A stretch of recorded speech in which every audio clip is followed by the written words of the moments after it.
Somewhere in the jungles of Central America, a civilization that once built cities taller than anything in Europe at the time simply stopped. The temples stopped rising, the kings stopped ruling. The great plazas, once packed with thousands of people, went quiet. And within the span of roughly 100 years, most of the greatest Maya cities were abandoned. Not destroyed by a single war, not wiped out by one invading army, just emptied. So what actually happened to them? That question has puzzled archaeologists for over a century, and even now, with satellite mapping and ice core samples, we still don't have one clean answer. This is Archive of the Ancients, and today we're diving into the collapse of the classic Maya civilization. Let's start with what we actually know for certain. The Maya civilization wasn't one single empire. It was a network of city-states spread across what is now Mexico, Guatemala, Belize, and Honduras. At its height, during what historians call the Classic period, roughly 250 to 900 AD, the Maya built some of the most sophisticated cities in the ancient world. They had a written language. They understood advanced mathematics, including the concept of zero, centuries before it appeared in Europe. Their astronomers tracked the movements of Venus with remarkable accuracy, and their kings commissioned enormous stone monuments carved with dates, dynasties, and victories. Then, starting around 750 AD, something changed. Historians call this period the Terminal Classic. One by one, cities in the southern lowlands stopped erecting new monuments. Construction slowed, then halted. Populations that had numbered in the tens of thousands at cities like Tikal and Copan dwindled dramatically.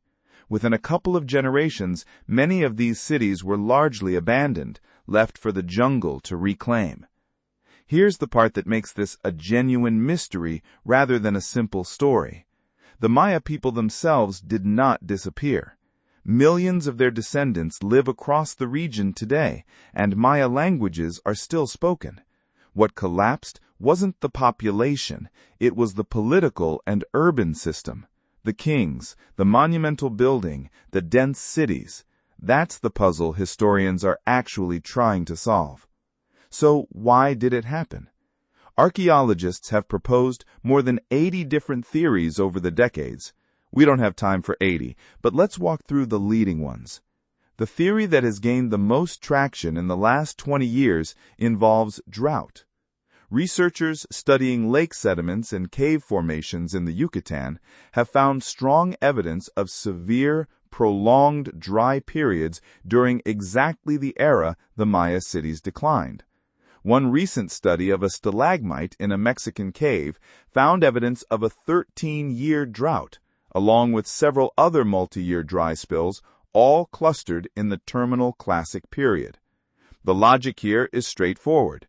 The Maya relied heavily on seasonal rainfall to grow maize, their primary food source. Much of the region has no permanent rivers, so a prolonged drought could have devastated harvests, triggered famine, and destabilized the political system that depended on kings being able to provide for their people. When the rains failed for years at a time, some historians believe the foundation of Maya society failed with them. But this is important. Many archaeologists caution that drought alone doesn't explain everything. Some sites that show no evidence of local drought collapsed at the same time as sites that clearly did suffer water shortages.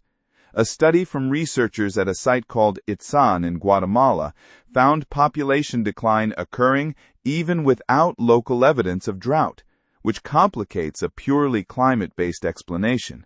So while the megadrought theory is currently the leading contender, it's not universally accepted as the whole story. Then there's the warfare theory. Archaeologists have found increasing evidence of fortifications, burned buildings, and violent imagery in monuments from the late Classic period. Some historians believe that as resources grew scarce, competition between rival city-states escalated into brutal warfare, and that this internal conflict tore the political system apart from within. Related to this is the overpopulation and environmental strain theory. Some researchers argue the Maya simply outgrew their environment. Population estimates for the Classic period suggest extremely dense settlement in some regions, and evidence of widespread deforestation and soil erosion has been found at sites like Copan. Cutting down forests to fuel construction and farming, historians propose could have degraded the land to the point where it could no longer support the population, making the society far more vulnerable when drought did hit. There's also a political theory that the very system of divine kingship that made Maya civilization so grand was also its fatal weakness. Maya kings claimed a sacred connection to the gods and were expected to guarantee good harvests and victory in war. When drought and warfare made good on neither promise, some historians suggest the population lost faith in their rulers and the elite power structure simply crumbled from the bottom up. The honest truth is that most historians today don't think any single explanation fully accounts for the collapse. The leading view now is that it was a perfect storm. Drought straining food supplies, which increased competition between rival city-states, which weakened trust in kings, which accelerated the abandonment of cities already stressed by overpopulation and environmental damage. Each factor likely made the others worse. What makes this mystery genuinely unresolved is the sheer complexity of the evidence. Not every city collapsed at the same time. Some in the northern Yucatan, like Chichen Itza, actually thrived for a while, even as southern cities emptied out. The pattern isn't uniform, which is exactly why archaeologists still argue about the weight each factor deserves. So, when you hear someone say the Maya collapse has been solved, be skeptical.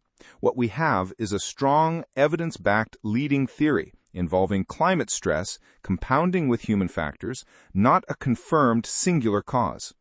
New sediment studies and archaeological digs are still changing the picture, sometimes contradicting earlier conclusions, even in the past year. So, here's the question we'll leave you with. Was it nature that broke the Maya world, human choices, or some tangled combination the historical record may never fully untangle? We've laid out the leading theories, now we want to hear your take. Drop your theory in the comments below. Which explanation do you find most convincing, and why?